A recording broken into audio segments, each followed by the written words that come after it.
5 years.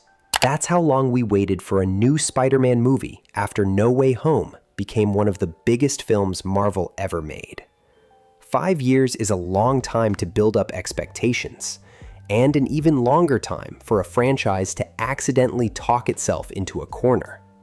So when Spider-Man: Brand New Day finally swung into theaters, the real question wasn't, is it good? It was, can Marvel actually follow up a movie that big without either repeating itself or collapsing under its own hype? Turns out, mostly, yes. Let's talk about why. Quick context for anyone who hasn't been keeping score. This is Tom Holland's 4th solo outing as Peter Parker, his first since 2021's No Way Home, and it reunites him with Zendaya, who's also his real-life wife and his Odyssey co-star. No Way Home wasn't just a box office giant, grossing almost $2 billion worldwide. It was also a genuine critical hit, sitting at 93% on Rotten Tomatoes. That's the bar this new film had to clear.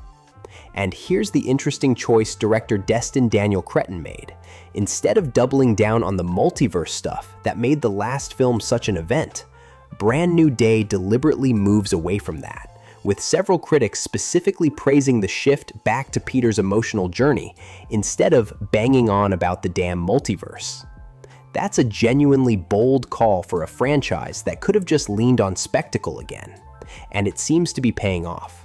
The film opened to a 90% fresh score on Rotten Tomatoes, and critic consensus actually puts it right on par with Sam Raimi's original 2002 Spider-Man, with an average rating of 7.7 out of 10, which, for a movie 5 sequels deep into a franchise, is a genuinely impressive place to land. So let's talk about what's actually earning that goodwill, because a lot of it comes down to the performances. Tom Holland is the headline here. USA Today called this his grown-up Spider-Man movie and his most emotionally gripping work ever.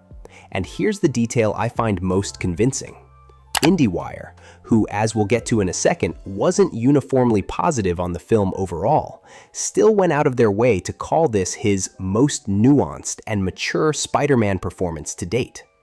When even a critic with reservations about the film is praising the lead performance that specifically, that tells you something real is happening on screen. The supporting cast is getting plenty of love too. Rotten Tomatoes' collected reviews describe the film as a highlight of the whole franchise and a remarkably coherent, often joyful film. Mark Ruffalo returns as the Hulk for the first time in 4 years, alongside newcomers Sadie Sink and Liza Colon-Zayas. And Jon Bernthal's Punisher is turning out to be one of the film's more unexpected pleasures. Critics keep pointing at his dynamic with Spider-Man as a nice tonal counterweight to the heavier emotional stuff. Now, I always want to give you the full picture here, not just the highlight reel, because landing at 90% doesn't mean every critic had the same experience, and I think that's worth being honest about.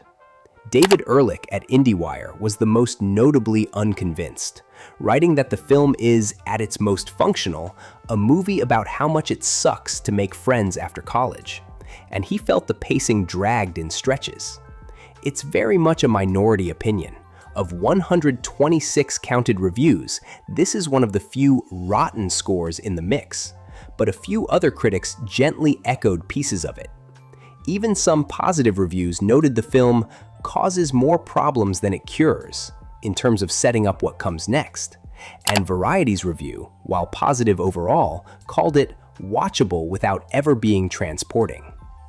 That's not a takedown of the movie.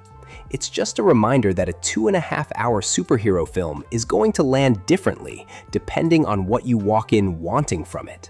And honestly, that range of reactions is part of what makes talking about a release like this fun.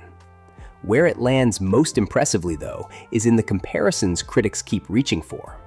Multiple reviewers are placing this in the same conversation as Spider-Man 2, which, for a lot of fans, is still the gold standard for the entire character on screen. One critic went as far as calling it the closest the MCU's version of Spider-Man has ever come to capturing the heart of Raimi's films. That's a big compliment to hand a fourth installment in a franchise that could have easily just coasted on name recognition at this point. Nope, smells like success to me. So, did Marvel actually pull it off? Based on where the reviews are landing, it really does look like it. Not a flawless movie, not everyone's cup of tea, but a franchise entry that took a real swing by stepping away from its own biggest crutch and mostly stuck the landing. I'd love to know where you land on this one once you've seen it for yourself. Team Best Spidey Movie yet? Or are you siding with the more mixed takes? Drop it in the comments below. Also, don't forget to like and subscribe, and I'll see you in the next one.